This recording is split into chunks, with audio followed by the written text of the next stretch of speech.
Alright guys, the sequel to The Shining. Let's do this. Yes, you run, dear. And then I will find you, and you will scream for years. Come and play with us forever and ever. So Dr. Sleep is the sequel to the horror masterpiece known as The Shining, and in Dr. Sleep we follow an adult Danny Torrance, who in this one was played by Ewan McGregor, who after his experiences in the Overlook Hotel begins to drink to suppress his shining ability. However, all this changes when he becomes in contact with a young girl named Abra, who happens to have the shining gift as well. All while at the same time, this group called the True Knot, led by Rose the Hat, go after these kids with the shining ability. Alright guys, so let's get into Dr. Sleep. I have been highly anticipating Dr. Sleep for two reasons. One of them being that I absolutely adore The Shining. Next to The Exorcist, it's my favorite horror film of all time. I mean, the first time I saw The Shining, to put it lightly, it scared the shit out of me. But the other reason why I have been highly anticipating Dr. Sleep is because of Mike Flanagan, who I am a huge fan of. When I saw Oculus back in 2014, to which if you guys would like to see my review, I'll put the link down below, Flanagan has had my attention. Every film he has worked on has always impressed me, even more so than the last. So when I heard that he was making this movie, I had no reservations or skepticism of any kind. Walking into Dr. Sleep, I was not expecting this film to be better than The Shining. I feel like if I did that, I would have been really disappointed, because I'd be asking a guy to essentially be better than a Kubrick movie, and let's just face it, if you're asking a guy to make a better horror film than one of the best horror films of all time, that is pretty much next to impossible right there. All I wanted from Dr. Sleep was not only a good horror film, but a good sequel to one of the greatest horror films of all time, and man, I loved Dr. Sleep. Getting into the performances, everyone here is really good, but easily the standouts of this movie are Ewan McGregor, Rebecca Ferguson, and Kylie Curran. Starting off with Ewan McGregor as the adult Danny Torrance, Ewan McGregor does excellent in this movie. Ewan McGregor does such an excellent job of playing a character who has been disturbed and traumatized by his past experiences, and not just with the ghost of the Overlook Hotel, but how you can see him starting to go down his father's path with the alcoholism. But to add on top of all of that, when he starts to recover, there's also this pressure for him to not go back to drinking, and seeing Ewan McGregor playing this character that balances all of this stuff, it was just brilliant. And something that I absolutely loved with Danny Torrance this time around is how he uses the shining ability.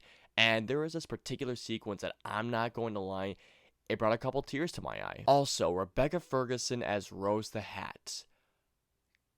God, what a phenomenal villain. One thing that I was not expecting at all from this movie was just how much screen time is spent with Rose and also the True Knot. Rose and the True Knot are absolutely terrifying, and not just that, but Rebecca Ferguson has this eerie screen presence, and every time that I saw her, especially when she interacted with a kid, I'm not gonna lie to you guys, there were times where I was gripping onto my jeans. I was that much in suspense. The best thing about Rose, though, along with the True Knot, is that even though they do some very, and I mean some very fucked up things to kids in this movie, not only can you understand their motivations, but you can totally see why they're doing these things, even though, like I mentioned before, it is very fucked up. But yeah, Rebecca Ferguson, one of the best villains of the year, without a doubt. There is one particular part in this movie that involved Rose in which I was like this. Oh god, oh.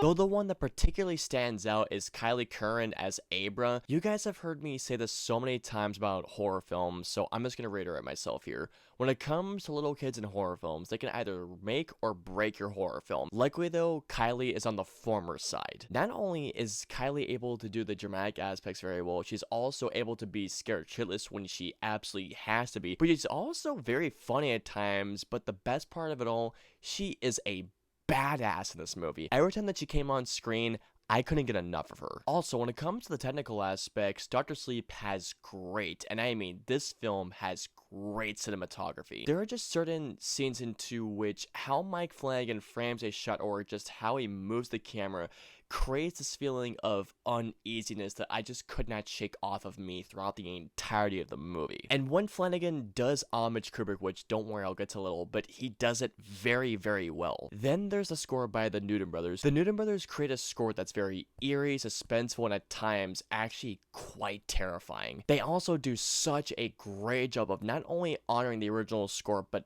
elevating it too. Now, when it comes to the horror aspect of Dr. Sleep, is this movie scary? Yeah, it is. Dr. Sleep is not only very unsettling, but at times it is fucking terrifying. Something that I particularly loved about the horror aspect of Dr. Sleep is that this is a horror film that doesn't concentrate on wanting to make you jolt or jump every 5 seconds. Does Dr. Sleep have jump scares? Yes, but the best thing is they are very rare when they happen, and when they do happen, they work. What I love about Mike Flanagan as a director in the horror genre is that this is a man that doesn't want to just shock us for a cheap scare. He wants to scare us with trauma, whether it's dealing with the ghosts of our past, also confronting our inner demons and the implications of what's happening too. Because yes, while it is absolutely terrifying watching what Rose and the True Knot are doing to these little kids, at the same time it's also terrifying seeing someone confronting their demons. And there were multiple times throughout this film in which I was either biting my nails in suspense or just gripping onto my jeans because I was that terrified. Something else that I really dug about Dr. Sleep as well is that when the movie does at times get very unsettling, there's a great icebreaker that does have some great levity to it. Because of course, since that this movie is a sequel to The Shining, Flanagan doesn't rely on doing callbacks to The Shining every 5 seconds, nor does he rely on emulating Kubrick's style to basically get us through the entire thing, while he easily could have done that. Despite the fact that Dr. Sleep is just about 2.5 hours, I was never bored during this movie one time. My eyes were glued to the screen and my butt was glued to the seat. Seriously, I was invested throughout this entire movie. And speaking of the final act of Dr. Sleep is just fucking brilliant. And the ending, I'm not gonna lie, brought tears to my eye. Now, to bring up the obvious thing, is Dr. Sleep as good as The Shining? No, of course it isn't. If you're expecting a sequel to a Stanley Kubrick movie to be better than a Stanley Kubrick movie, I feel like you're only going to be disappointed by that. So again, is Dr. Sleep better than The Shining? No. But did I need to be better than The Shining? Absolutely not. Other than that, I have no issues with this movie. Overall, I fucking loved Dr. Sleep from start to finish. From the first moment of Dr. Sleep, my eyes were glued to the screen. Not only that, but there were times where I was laughing, there were times I was absolutely terrified, but there were also times in which I did not expect for there to be tears running down my face. I have been saying this ever since I saw Oculus. Mike Flanagan is not only my favorite director in the horror genre, but to me, Mike Flanagan is the modern day master of horror, and Dr. Sleep has only solidified that for me even more so. I could go on and on gushing about Dr. Sleep, so I'm just gonna leave it at this. Not only did I absolutely love Dr. Sleep, but it is easily, without a doubt, one of my favorite films of the year, so I am going to give Dr. Sleep a 5 out of 5 stars. I love this film to no end, and I cannot wait to see this again. So once again to Mike Flanagan, well done to making not only another great horror film, but a great sequel to one of the greatest horror films of all time.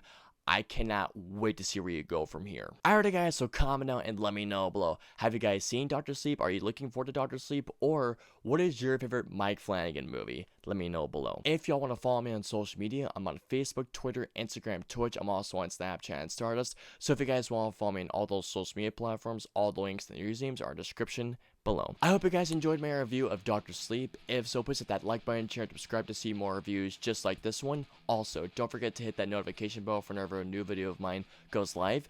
If you guys want to see any of my previous 2 reviews, please click either right there or there. And of course, until my next review, I will see you all next time.